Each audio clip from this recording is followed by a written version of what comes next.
next exercise Matt's going to demonstrate for us is a half kneeling landmine press variation.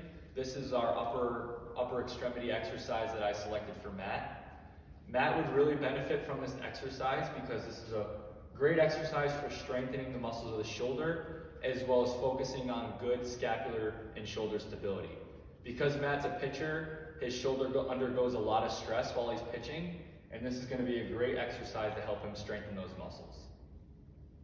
So the half kneeling landmine press variation is a really good overhead shoulder exercise that's done specifically on one arm to incorporate the core and hip stability. So while performing the half kneeling landmine press, the primary muscle group that is going to be stressed during this exercise will be the serratus anterior, which helps upwardly rotate the scapula, as well as the anterior deltoid and the upper trapezius, which also help flex the shoulder and upwardly rotate the scapula. The secondary muscles that are affected in this exercise will include the tricep during elbow extension, as well as the rhomboids in eccentric.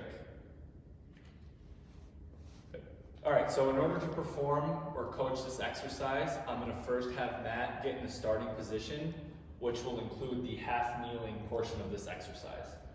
So Matt's going to select his right arm, which will include his right knee down and his left foot out in front. What I want you to pay close attention to is notice how Matt's back ankle is in dorsiflexion and his toes are flexed.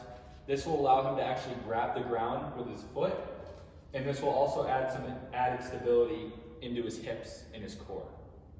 Okay?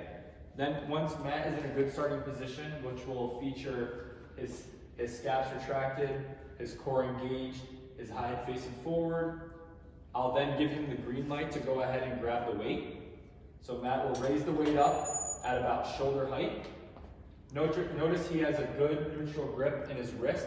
He's not pronated forward. Good solid grip in the wrist, weight at about shoulder height. So from this point forward, what I'll instruct Matt to do is fully raise the weight up and get all that scapular range of motion. So notice how Matt gets into full scapular traction, his elbows extended, everything's tight in the core. Go ahead, Matt, you can lower it down. Matt's just going to perform about 10 repetitions for us, and we'll make sure he's maintaining good form. Notice how the core is engaged, the glutes are engaged, head stays neutral. He even gets a little bit of torso rotation to the left side, which will allow him to squeeze out just that extra bit of range of motion in the scap. Good, Matt. So one thing I'd like to point out about Matt doing the landmine press here is he does a good job of getting full extension and upward rotation of that scapula. This will allow him to squeeze out all that range of motion and fully get all the benefits from this exercise. All right, so for the half kneeling landmine press variation, I just want to go over some of the common flaws or mistakes that are made during this exercise. So the first and most common mistake would be using a short range of motion and actually not using any of the scapular range of motion, just range of motion strictly at the shoulder and the elbow joint. So what you'll see during this mistake is you're using the pec and the tricep as the most dominant muscles during this exercise. So Matt will demonstrate an incorrect form using a shortened range of motion.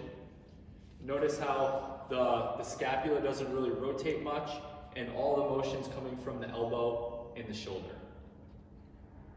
Good. So another common misconception or flaw or mistake in this exercise would be an improper setup in your base.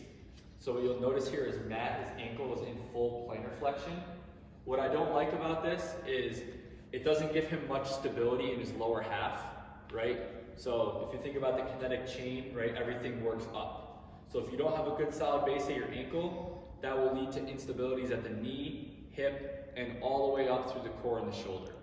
So to fix this, I always have my clients dig their toe in, go into dorsiflexion, and this will allow them to stabilize in the glutes, the hips, keep that core stable so everything functions well up the kinetic chain.